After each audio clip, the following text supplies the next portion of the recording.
Fox Newsmaker Saturday starts now. Thanks for joining us. In 2006, Time magazine named Jon Kyl one of America's 10 best senators, referring to him as the operator. Jon Kyl served 3 terms in the U.S. Senate, rising to the second most powerful position of Minority Whip. Kyl served 4 terms in the U.S. House before that. And when Senator John McCain died last year, Governor Doug Ducey appointed Kyl to fill the seat temporarily. Kyl stepped down at the end of last year, making way for Martha McSally, who was appointed by the governor to fill that seat for the next 2 years. Let's get started. Jon Kyl is my guest this week on Fox 10 Newsmaker Saturday. Great to see you, Senator. Thank you, John. Pleasure, always a pleasure to see you. And were you put into this thing kicking and screaming? Did you want to do it, or were you kind of a reluctant warrior? I did not want to go back to the U.S. Senate. I had resigned or retired from there, but the governor made a persuasive case that with John McCain's untimely death, it was extraordinary times, and asked me if I would do it, and I agreed to do so. Did you ever tell him no? Yes, although I'd like our conversations to be private, but he knew that I wasn't anxious to go back there. But again, the situation called for somebody that could get in and do the job right away, and I knew how to do it. At the time, curiously enough, you were the Sherpa for Brett Kavanaugh as he was trying to get confirmed to the U.S. Supreme Court. Was part of the calculus in this to get you in there and make sure that the Republicans had a yes vote on Kavanaugh in the Senate? No, that, at least in my mind, that had nothing to do with it. But it is correct that after Senator McCain died, Professor Ford came forward with her accusations at roughly that same point in time. I don't recall exactly. And when I did go back to the Senate, it was almost like being parachuted into a war zone. It was very different than it was just a few days before. No kidding. Yeah. You felt that the tenor of the body had changed. It had. Democrats weren't going to support Brett Kavanaugh by and large anyway. But after those accusations, it became a very hostile environment. The two parties were very estranged from each other, and you saw it all on TV. Sure. One of the things that caught my eye, because I spent time with you at the U.S. Senate in D.C., you introduced me to a very good friend of yours, a colleague of yours, Dianne Feinstein. You guys were pretty darn close. You did a lot of legislation together. I was always wondering during this how you felt about Dianne Feinstein, who I know you're very fond of personally. When this was all coming up and she was becoming kind of the shepherd of Miss Blasey Ford, I just wondered how you felt about how that was all handled, because I know you have respect for her. Were you conflicted about how she handled it? I don't know exactly what happened. I'm not sure we ever will know. Probably Senator Feinstein will keep her own counsel on this, but I never had the view that she was trying to do a setup to hide the ball. I think she did want to respect Professor Ford's confidences and privacy, but I also believe that her office and or others saw political benefit to playing it differently, and that's why the information leaked out of her office at some point. But I don't say that with any ill will toward Senator Feinstein herself. The whole, you mentioned how the tenor in Washington had changed. I'm very curious right now as we watch President Trump operating. You've been a little critical of his style, but on the big issues for Republicans, and I made this point with Senator Flake last week on this program, that Republicans have kind of been waiting for this. Some of the things that he's doing, big things, are things Republicans have wanted. Why the animus, even within his own party? Well, I'm not sure animus is the right word. You were correct in characterizing my view that the president sometimes is his own worst enemy. He frequently says things that seem to create, maybe they're calculated to create controversy, because they do. And in my view, he would be better served by accentuating the positive and trying to stay away from some of the controversy that he seems to thrive on. But he's dealing with professional politicians back in Washington, and you know, you can't deal with those folks with kid gloves and expect to prevail. And I think that's why you see some of this latest difficulty between the president and the Democratic leaders in the Congress. You, in 2006, voted pretty hard on border security. I believe that that was about 700 miles of border fence back in 2006 that you voted on. Then a year later, you co-sponsored the bill Bipartisan Comprehensive Immigration Reform with Senator Ted Kennedy. How do you reconcile those two things? They're totally consistent. And what we did when we negotiated the agreement with Senator Kennedy and others was to recognize that it's all of the above. We needed border security. We needed to ensure that people who applied for a job were qualified, that is to say legally qualified to hold a job in the United States. We needed to reform our legal immigration system, and we needed to provide for in this case, it was a path to citizenship for the people who were here illegally after a long period of things which they had to accomplish. It was not an easy path, by the way. People have called this amnesty, and maybe you could get to that definition, but it would take some doing. Well, if the definition of amnesty was that eventually people who had done something wrong would be provided an opportunity to become part of our society, then that's what you can call it. But it doesn't matter what you call it. The idea was we're not going to get rid of those people by law enforcement techniques. They're not going to be deported, all of them, and therefore take the situation as it is and make the best of it that you can, recognizing that both sides have to get something out of a compromise, and that's what Senator Kennedy wanted. Do you believe that there is a crisis on the border currently? Yes, I do. I've just, in the last 4 months when I was in the Senate, I went back to the border again, and it's like it's been for a long time. There's way too much contraband and way too much illegal immigration. Our ports of entry are not as strong as they need to be, and there are gaps in the barriers that would prevent illegal entry. There is an inadequate number of Border Patrol agents and also ICE and other customs and other U.S. officials to do all the different things that have to be done on the border. So there are so many things that have to be done. It's not hard to imagine how you could get to a pretty good sum of money over a period of years to get the border back to a situation where it is secure. Why can't politicians in Washington fix this problem? Well, they can. What's stopping it is politics, and I'm sorry to say that, but this is not a problem that is without a solution. It's a very evident solution, but if your goal is not to have a solution, well, then you're not going to work toward one. You really believe that? I really believe that there are many politicians in Washington they don't want to solve it, who don't want to solve the problem because it makes a better campaign issue for them next time around. But what if the president is willing to trade some type of path for DACA recipients to try to end that issue that's been hanging out there since for many years? You tried to solve it in 2007. Why couldn't there be some horse trading here? DACA for border security. There could. As a matter of fact, I suggested that when I was back there in the last 4 months when I was in the Senate. And the president himself had suggested that earlier. And I don't understand why the Democrats don't start working toward getting something for what they're ultimately going to have to do, which is to provide some kind of funding. And it seems to me that that's something they could ask for that they could probably get if it's done right. And it would be two good things being resolved at the same time. Let me get your take on a couple of things. Martha McSally gets appointed after you said, I don't want to go any longer. Did you know you were just going to go to the end of the year when you took it? Was that kind of in your mind? When the governor asked me, I said, look, I just don't want to commit as to how long I'll stay there. And he said, that's all right, but you can at least stay till the end of this session of Congress, can't you? And I said, sure. That made sense. That would be the end of 2018, the end of the 115th Congress. My own thought was, I mean, not only did I want to get back home, but there was an opportunity for a new senator to come in and have 2 years of work in the Senate before having to run for election. And unfortunately, the way that the law works, the successor to me will have to, Senator McSally will not only have to run in 2020, but if she succeeds, she'll have to run again in 2022, which is the very end of Senator McCain's term.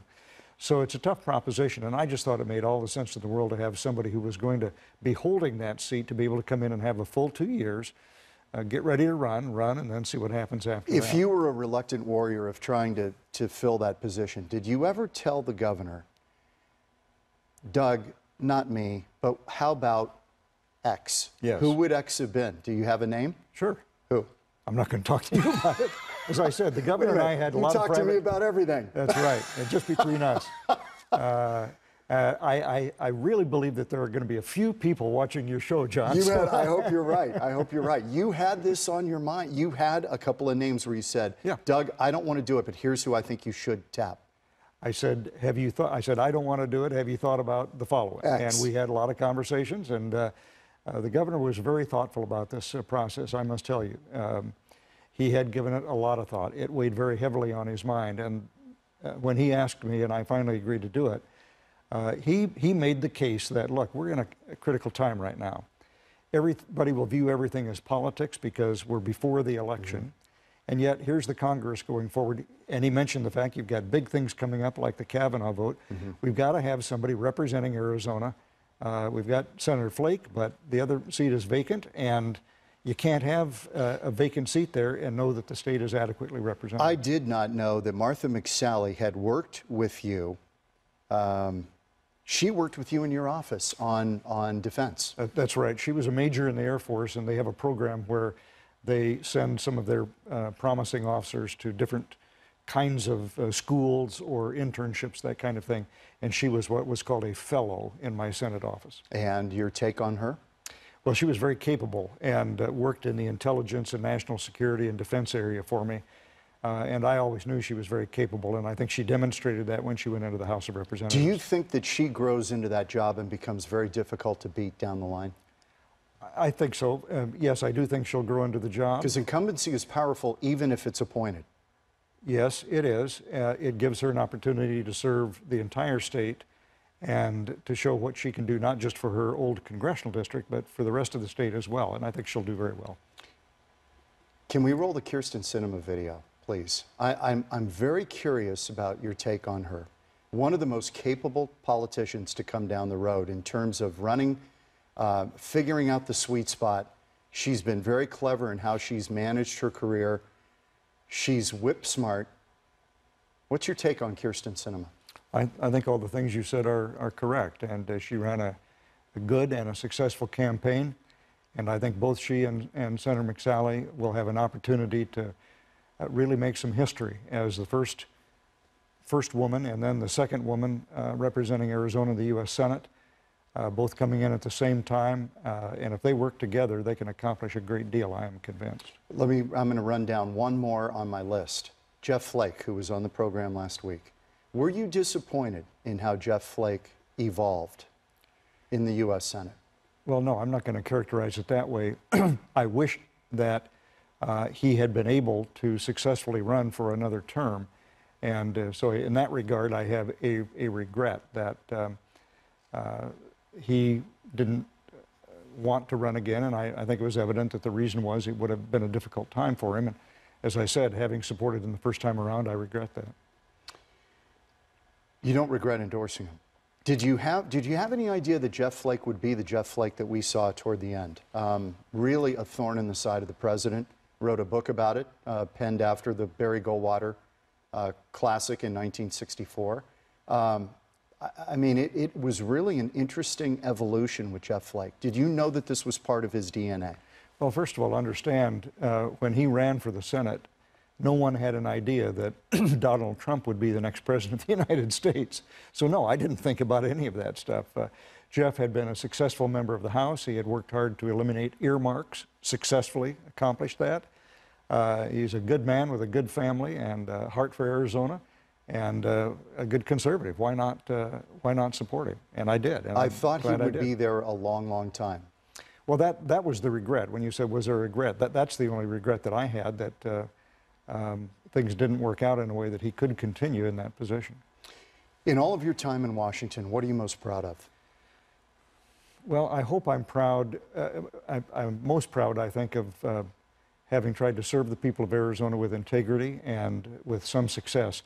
I will tell you that going back for the last 4 months, after having been out for 5 years, I was just reminded again of what an honor and a privilege it is to represent all of the people of Arizona. Just think about that. When you go down to the Senate floor, you're literally speaking on behalf of all of the people of the state. Now, 7.5 million right, people. and they don't all agree with you, and you don't agree with all, but there is a real sense of responsibility and privilege to do that. And while it presented some difficulties for me, I'm very glad that I accepted the governor's office. Looking back, are you glad that you actually did it in that sense, that you had a very successful career? You'd been in Washington, as I mentioned, in the House 4 terms, in the Senate 3. You kind of end it right there. We did an interview after you left. Mm-hmm. It was a really nice way to end it. Then you get this kind of appendage at the end.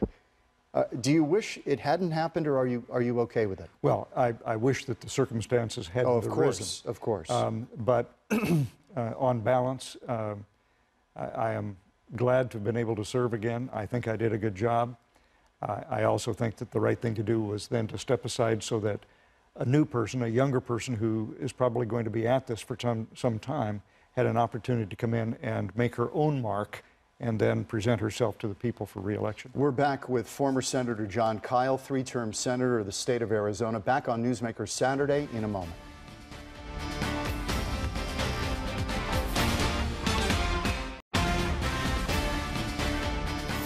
Back with 3-term Arizona Senator Jon Kyl, our guest on Newsmaker Saturday. It's kind of become Senate month. We had Jeff Flake on last week, you this week. Can I take you back to 1999? This was a tough period in American history. You voted in the impeachment trial of President Clinton to impeach him. Articles of impeachment drafted by the House, you voted to convict. Now we have the House of Representatives run by Democrats. It's a majority party. There's talk about impeaching President Trump. Do you think that we're in this tit for tat because of Clinton? There's going to be a payback with President Trump? That may be a factor, but I think the larger factor is the antipathy with which so many Democrats in Washington have toward Donald Trump. They don't like him. They don't like his style. They don't like what he's trying to do. And I don't think a lot of them feel that he's very legitimate. His style gives them an opportunity to go after him, and I think they're doing it. I remember, I mean, I know that you would call yourself a Reagan Republican, right? Yes. But you go back in the history of Ronald Reagan, he was disparaged, called dumb, a stupid actor, a guy who didn't know anything, a warmonger. He was disparaged in much the same way. George W. Bush was caricatured as well. My point is, it's Donald Trump now, but would it have mattered, do you think, who the nominee was? Would we be in the same place, I guess is what I'm getting to. I believe that while it may be a factor that some Democrats believe that the Clinton impeachment was inappropriate, that's not their primary motivation today. I don't think they like Donald Trump. They don't like what he's trying to do. They don't like his style, and they don't want to see him have any success. Look, they had a chance to go after President Bush, and they didn't try to impeach him. I know there was somebody that talked about it, but that was silly. So, no, I think this has a lot more to do with Trump than it does with Clinton. Do you think it's likely that that could happen? It could. Wow. Jeff Flake said on this program he thought that President Trump was a one-term president, period. Don't know. But since we don't know the Mueller findings, it's very hard to predict what might happen. But it really, I think a lot of it depends on that. Do you think there's a there? I don't know. Do you have any sense of it? Nope. The lawyer comes out. Well, wait till you see the facts. Yeah, no, and, I get it. I get it. Everybody thinks they know everything that Mueller's doing, but have you ever seen anybody play it closer to the vest? Very few leaks. Right. So very few leaks. We don't know what Do he you knows. trust Mueller? Do I trust him? Are you comfortable with him in that position of special I trust counsel? him as a law enforcement officer. Yes, I trust him. Dick Cheney said about you, former Vice President Dick Cheney, and I had forgotten that you were in the mix to be George W. Bush's vice president. You were vetted, correct? I was. Dick Cheney said in 2012, I'd have been very happy with Jon Kyl as president of the United States. I think he was that good. Well, Dick Cheney is a bright guy. He's a good friend, and I appreciate those remarks. After you left the Senate, You returned to working with, you went to work for Covington and Burling. That's a Washington, D.C. based law and lobbying firm that's worked in Senate activity. Is it appropriate for former senators to do that? Absolutely, and here's why. The American government is really complicated these days, and yet we have a right under the First Amendment to petition our government. So something's bothering you. Let's say the group of TV anchor folks in we've Arizona got a bunch of grievances, Senator. Has an association, and there are 30 of you, and you get together and you want to march back to Washington and get us to try to do something. How are you going to do that? You need an advocate. You need an advocate. If you're in trouble with the law, you hire a professional, you hire a lawyer. If you want to really get something done in Washington, you want to hire the best person you can, somebody who knows what it's all about and who knows how to get things done. Shouldn't you have the right to hire the best? Do you think the word lobbyist has become unfairly a bad word in Washington? Yeah, I think it's always, you know, it's one of those words people love to throw around. It's slightly worse than lawyer, but I confess to have been both, so, and a politician, so there you go. Is the lobbyist's job to educate and try to inform? Well, it's to educate, to inform, and also try to persuade. Of course, because you're getting paid by interests that wanted a certain outcome. The practice of law generally is advocacy. You're trying to persuade. Is it good for the process? Sure. I think almost all office holders will tell you that they receive a lot of information from the people who represent the different groups that come before Congress. And there are generally competing groups. And you'll see that sometimes you see them in the same day. So the pro person comes in the morning and the con person comes in the afternoon. You gather all the stuff that they give to you, and you hear their arguments, you talk to your staff about it. It's a little bit like being a jury in a courtroom, and you try to weigh which one has the better case. You are considered one of the top people on water issues. You dealt with this in the Senate, you dealt with it in the House. You're kind of the go-to guy on water. Where is Arizona on water resource management right now, and how big of a crisis do you think we may face? On water resource management, we're very good. It's one of the reasons, despite the fact that we're in a desert, that we've never had a crisis in having the quality of water and the quantity of water that we need here, and we can invite people from back east to come out with no fear that we're going to go dry. We were lucky we had the Carl Haydens and folks like that. Well, that's right. The other half of that story is the reason we're okay is because we've had prescient people who were willing to work together in a bipartisan or nonpartisan way and find solutions to all of the problems that presented themselves. We have a new problem today. Lake Mead is in trouble, and we have to find a way to cut back our use so that we can manage it in a sensible way rather than having it thrust upon us by the federal government in a real emergency.